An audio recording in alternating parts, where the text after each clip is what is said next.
बताया। अब इसके बाद दूसरा मैंने आपको बताया था कि तने को 3 भागों में बांटा जा सकता है कायिक जनन के आधार पे। एक वायवीय भाग, तो उसको तो हम लोग आर्टिफिशियल कायिक जनन के अंतर्गत पढ़ेंगे। भूमिगत तने का मैंने बताया। अब अर्धवायवीय भाग, सब एरियल भाग से, वो एरियल भाग हुआ और सब एरियल भाग से। सब एरियल भाग में भी 4 तरह के हो जाते हैं। सब एरियल भाग से भी देखिए, ऊपर भूस्तरीय, अंता भूस्तरीय, भूस्तरीय, भूस्तरिका।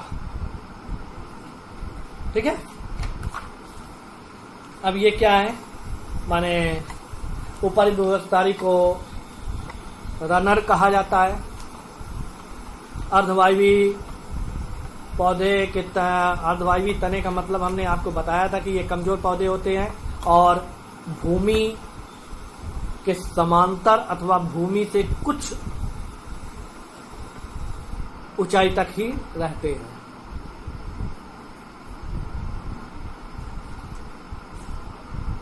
तो पहला जो है रनर,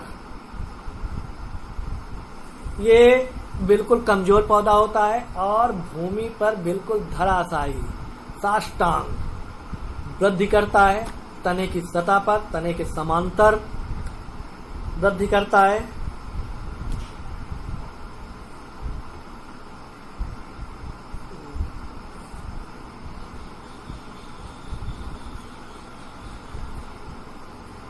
इनमें पर्व तथा पर्व संधियां पाई जाती है।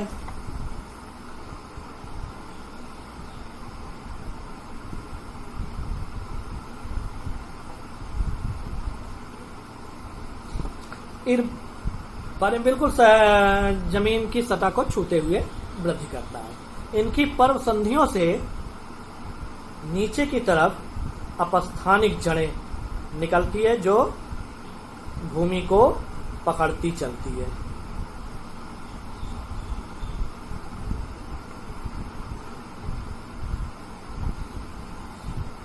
और ऊपरी भाग से यानी लेटरल बड्स से नई नई शाखाएं निकलती है यानी, ठीक है।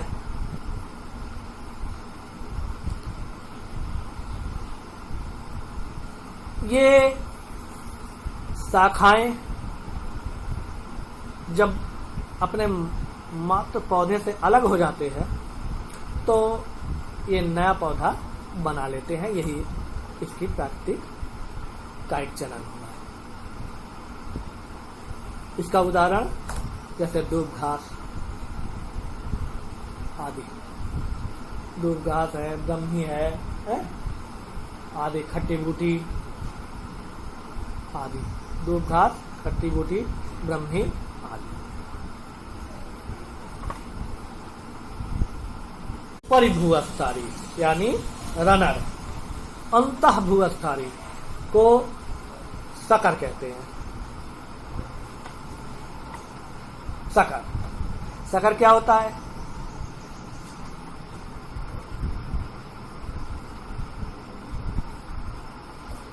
इसमें क्या होता है कि मुख्य जो पौधा होता है, मुख्य पौधे के तने जो वायवीय होते हैं,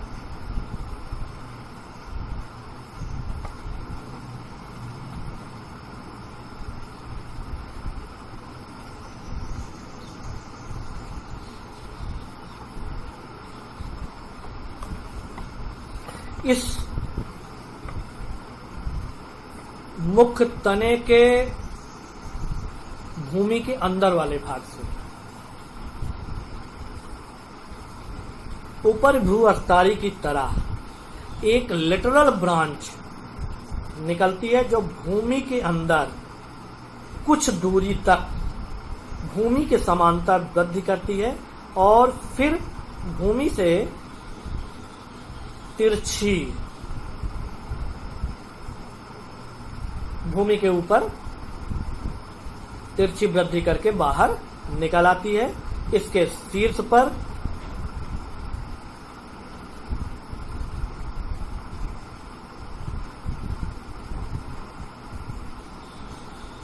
नया पौधा, पौधे की पत्ती, कलिकाएं आदि बन जाते हैं। और फिर ये और साथ ही साथ इसकी पर्वसंधियों से भूमि के अंदर वाले भाग से ही नई जड़ें निकल आती हैं। पर्व शाखा मुख्य पौधे से अलग हो जाता है और ये इसकी शाखा जो है एक नया पौधा बना लेता है। तो ध्यान रखिए, ये रनर के समान ही है, किंतु ये भूमि के अंदर वाले मुख्य तने से लिटरल ब्रांच के रूप में एक नई शाखा निकलती है, जो भूमि के समांतर कुछ वृद्धि करने के बाद तिरछी वृद्धि करके भूमि के ऊपर आ जाती है और उससे एक नए पौधे को जन्म देती है। और फिर इसका जो भाग है वो मुख्य पौधे से अलग होकर के एक स्वतंत्र नया पौधा बना लेता है। इसका उदाहरण जैसे पुदीना, गुलदाउदी, घीकुआर आदि। ये सारे पौधे आप लोग अपने यहाँ सजावट के लिए लगाते भी हो, देखा भी होगा। ठीक है। शकर के बाद भूअस्तारी, भूअस्तारी यानी स्टोलन। तीसरा जो है स्टोलन, भूअस्तारी।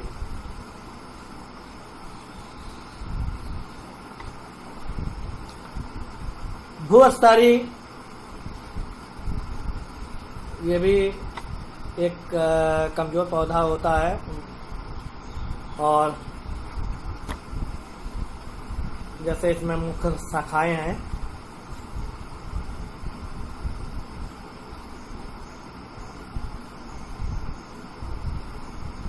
साथ ही साथ इसमें कुछ और शाखाएं भी बनती है जो अन्य शाखाओं से संघनित होती है।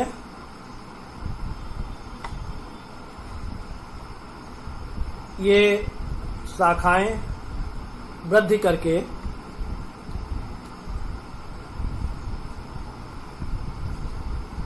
भूमि के समांतर वृद्धि करती है। इसका अगला सिरा जो है वो भूमि के ऊपर वृद्धि करके नीचे की तरफ अपस्थानिक जड़ें बना लेती है और इसका शीर्ष भाग वृद्धि करके नया पौधा तैयार कर लेता है।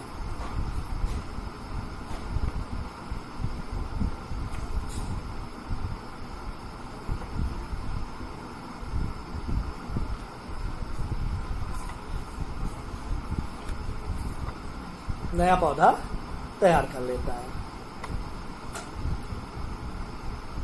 तो ये कहलाता है भूअस्तारी यानी स्टोलन। और चौथा है भूअस्तारिका। भूअस्तारिका ऑफ सेट।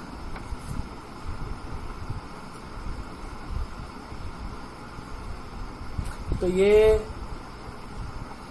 ठीक ऊपरी भूअस्तारी के समान होता है। ये जलीय पौधे में होता है, जैसे जलकुंभी, निम्फिया आदि में।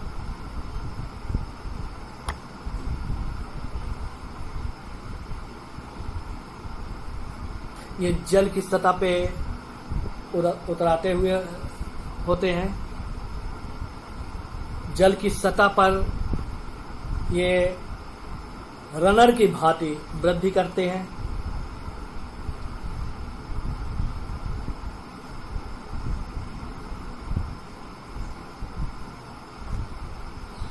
इनमें पर्व संधियां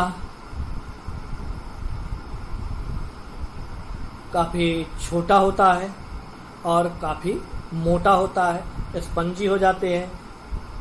इनमें पर्व जो है छोटा होता है, मोटा होता है और स्पंजी होता है, जो पौधे को जल की सतह पर तैराता रहता है। पर्व संधियों से नीचे की तरफ जड़ें निकलती है, जल के अंदर जल में निकलती है और ऊपर की तरफ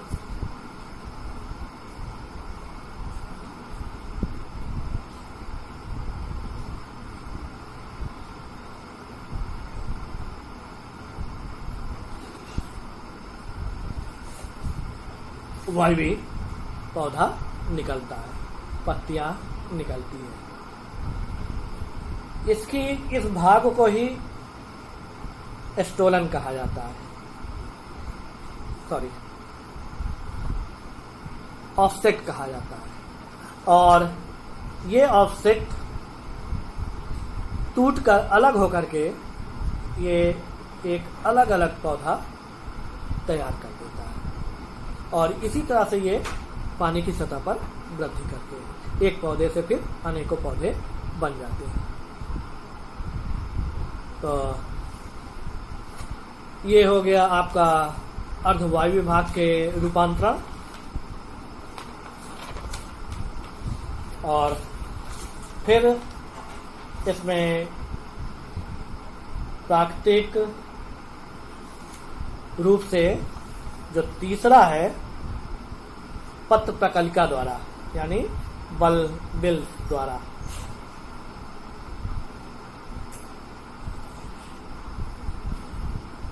बल्बिल्स कुछ पौधों में क्या होती है कि कलिकाएं जो है भोजन संचित करती है। कुछ पौधों में कलिकाएं भोजन संचित करती है और भोजन संचित करने के कारण ही इसे बल्बिल्स कहा जाता है। और ये बल्बिल्स जो है पौधों से अलग होकर के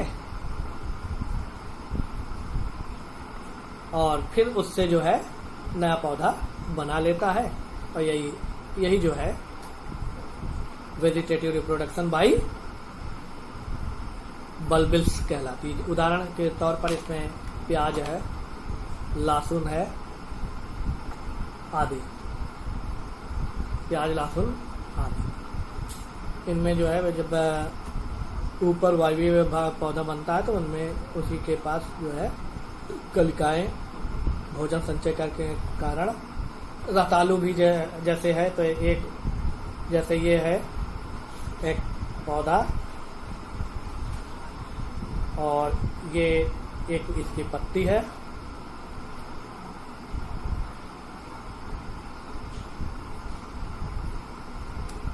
रतालू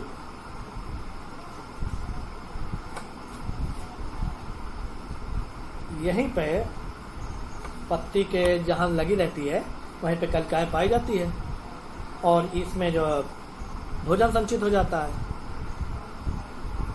फूल जाती हैं और यही जो है अलग होकर के नए पौधे को जन्म देती है।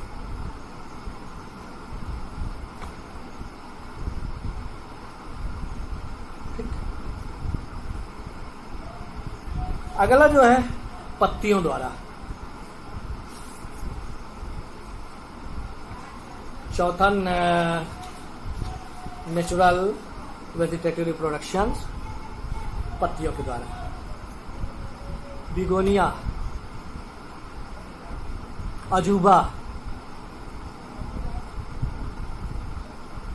ब्रायोफिलम आदि ऐसे पौधे होते हैं जिनकी पत्तियों के भाग से ही नए पौधे बनते हैं। जैसे अजूबा है,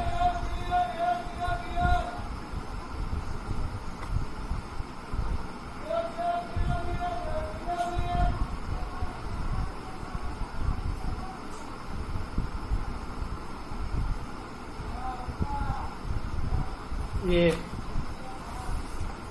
अजूबा की पत्ती है। अजूबा की पत्ती है। ये पत्तियों के शीर्ष पर और किनारे इसके जो है कुछ खाच बने होते हैं। इसी खाचों में कायिक जनन द्वारा शिशु पौधे उत्पन्न होते हैं, जो पत्तियों से अलग होकर के नए पौधे को जन्म देते हैं। इस प्रकार से कुछ पत्तियां ऐसी होती है जिनमें पत्तियों द्वारा ही कायिक जनन की क्रिया होती है। जैसे उदाहरण के तौर पे जैसे अजूबा, केलेंचो आदि, बेगोनिया आदि।